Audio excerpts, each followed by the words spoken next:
may pamalit na ako sa kanya. Kailangan ko na siyang palitan.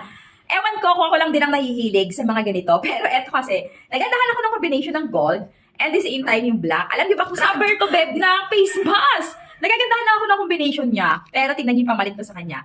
Charan! Oh, meron na akong pamalit sa kanya mga bebs ko. Sobrang cute lang nito. Couple bracelet to mga pangga. So ngayon, eto, panalid na natin ang buhok yan. Magiging panalid na ng buhok natin yan ngayon. So ito, papaplex ko sa inyo yung couple bracelet natin na naka-discount sale. Pasilip lang ako mga bebs. Sobrang ganda nito mga bebs. Sobrang mura lang nito. And yung pinaka-appearance niya, minimalist cute-cute lang to mga bebs ko. Ayan. Ay, papalitan ko na siya. Grabe. As in talaga, oh. Napakadali niya pang ipasok lang. At, oh, tingnan niyo, oh. Hala, bumagi siya sa aking bracelet. Hala, hindi ko lang siya malak. Lako lang. Ala. Grabe.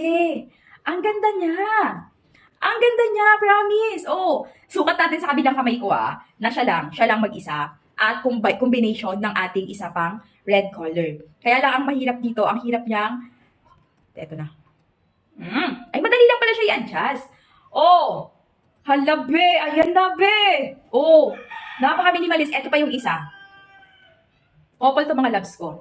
Ang ganda ng pinaka-strap niya, hindi siya yung sirain or what. Talagang matibay na material yung ginamit sa kanya. Wait lang. Ayaw makas. Ay, ayan. Oh, diba? Oh, gusto mo lang ganito?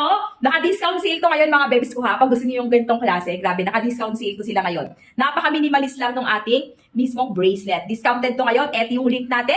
Diyan ka lang mismo sa link ko mag-check out para makabili ka ng napakamurang ganito.